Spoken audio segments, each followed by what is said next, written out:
Alright, the first thing you want to do, find a nice long grassy area. You're going to set up this tarp. The tarp's going to be 40 feet long.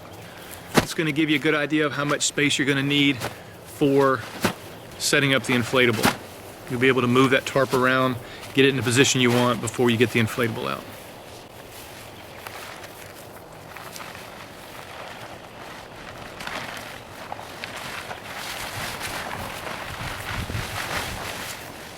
Once you get the tarp laid out in a position in your yard where you want it, you want to take those nails and washers and stake the four corners. The corners of the tarp have reinforcing on them and they have a little grommet hole. So you want to pull the tarp tight, that way the wind won't blow the tarp around while you're trying to set up the inflatable, and it won't blow around during the event.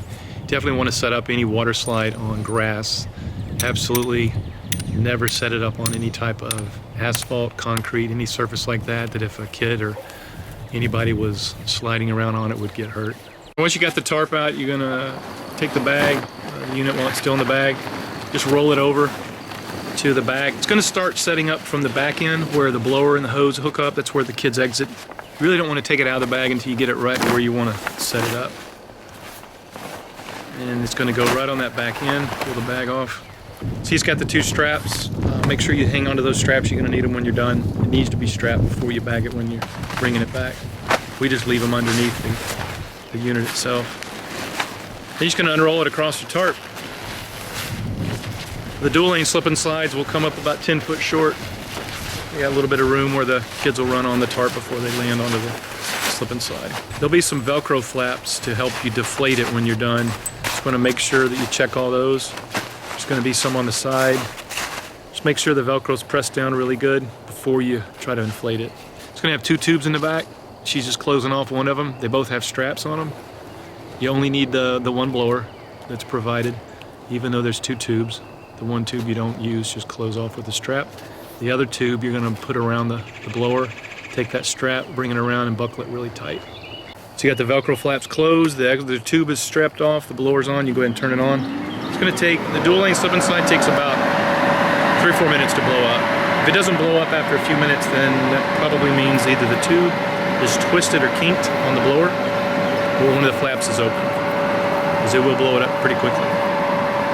Once it's blowing up, you can take the garden hose, take your garden hose that's hooked up to your water supply, and you're going to attach it to the hose that's on the slip and slide. The slip and slide has a hose on it, and it has holes in the slip and slide, or excuse me, it has holes in the hose for the slip and slide, and that's going to spray water out. It's just a regular garden hose hookup. You can see the hose, it runs all the way down the slip and slide. You're going to take the nails that are provided in the nail bag, and you're going to stake down the corners of the slip and slide.